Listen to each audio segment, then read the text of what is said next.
All right. Hi, I'm Dustin Hurst, Communication Director at the Idaho Freedom Foundation. I'm at the Idaho Capitol today, hanging out with a much relaxed Senator Cliff Bear. He's not sporting the tie, and he calls this his millennial shirt. I'm not sure what that's about, but I as a millennial, I do approve of this. We're hanging out today. We're actually hanging out with some bread. I brought some bread because, I mean, it's lunchtime, so I was hungry, but I just bought this at Albertsons just a few minutes ago, and it has no high fructose corn syrup and no cholesterol, which it's good. But it does have one thing that you and I don't like, which is tax. There's a 6% tax on this bread, which seems wrong because this is something that families need to get by, to feed their kids, feed themselves. Now, the reason we're sitting here with bread and just hanging out with this loaf sounds so funny. You were the leader of the effort to repeal the grocery tax this year, which we supported and won broad bipartisan support. There were myriad groups that supported it, IFF, the Resource Councils, the Interfaith Roundtable. I mean, it seemed like everybody supported this. So tell me why this year and how this effort, a short history, I suppose, of how this came to be this year. Well, it has a long history. And, Idaho, when they first implemented sales tax on everything as a state, it had a credit in place that was supposed to offset some of the sales tax burden on buying food, the necessity of food. Sure.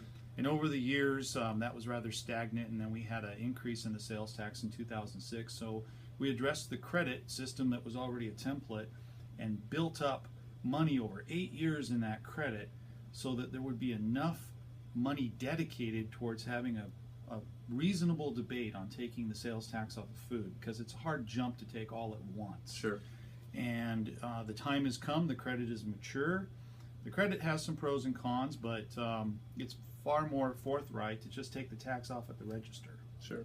Now, we saw some opposition even from the governor's office and maybe some lawmakers who weren't a big fan of this policy. Tell me why repealing the grocery tax, in your opinion, is good policy for Idaho families and moms and dads. Well, we got to look at tax burden in a lot of different ways, and you should always take into consideration the equitability factor. So a few years ago, everyone was asked to put close to $100 million on roads via registration and gas tax that everyone has to pay for. Groceries are everything. So that's something that everybody needs. It's something you can't live without. It's something that 37 states don't tax. And we have a lot of border communities. There are business and job implications, so there's an economic factor. It's a fairness issue, and we have the means now with the revenues coming in, using the credit for the lion's share of the transition and tax policy. It's just all around a good thing to do for every Idahoan. Sure. And I appreciated in the House, not your body, but Representative Mike Kingsley from Lewiston. He offered a wonderful line, which is, he's from Lewiston, and that's right across the river from Clarkston, Washington.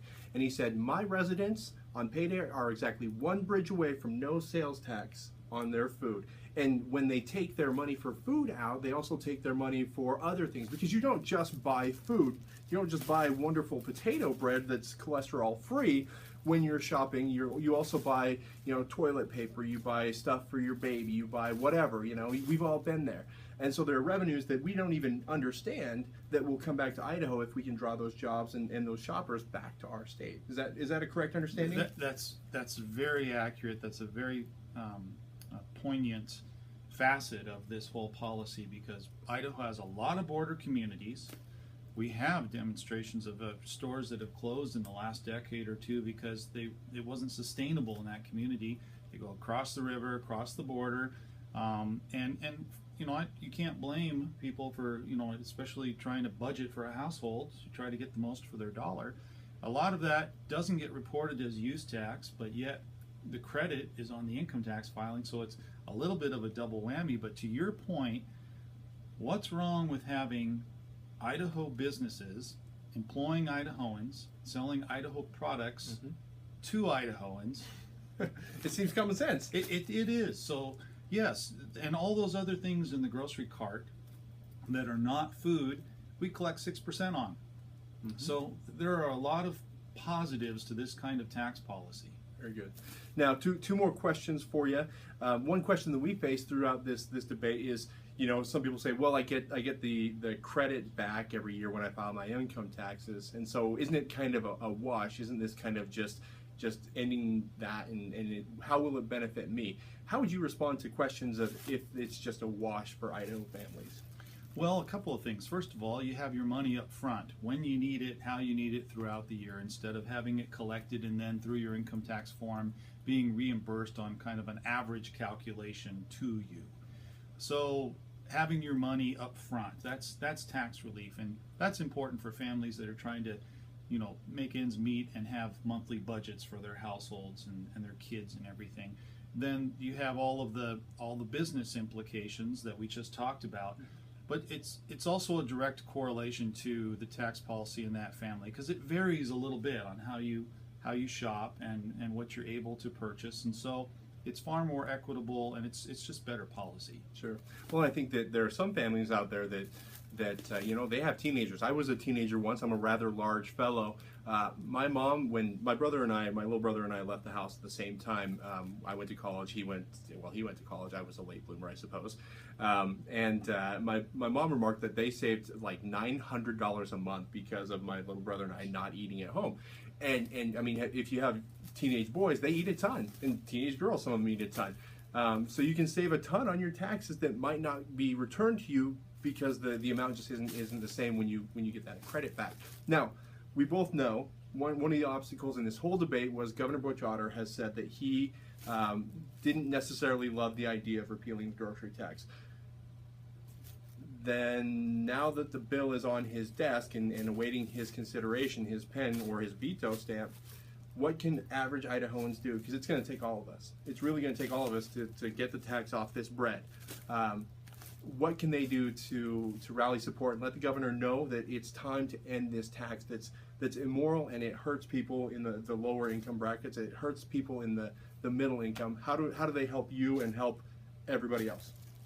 Well, I would say it's very important to have your voice heard, and, you know, in a very respectful, positive way. I mean, here we have an opportunity to do something for every Idahoan, for every Idaho household. And it's important for those voices to be heard. It's kind of a grassroots from constituency. It's not through your stereotypical channels that happen in the policy arena and in the legislature. This is really more kind of common denominator of all of us in Idaho. And so you know, that positive support and the recognition of the potential things to be gained living in Idaho and for our businesses, but more importantly, being an Idahoan, Sure. just plain and simple. I think that having that voice in a very, you know, professional, positive way helps. Good. So call the governor's office. It's 334-2100, I believe is the number. Well, I hope that's the number. If not, I'm going to do some serious edits with this. But I guess I did lie. There is one more question. Do you happen to have any peanut butter or jelly here? I'm sure we can come up with something. Okay. Thank you, Senator Bayer, and thank you for your efforts this year to. I mean, what you did was not easy, but it was the right thing for Idaho families, and we appreciate that. Well, thank you very much. It takes a village. It really does. We're off to eat some sandwiches. See you later. Thank you.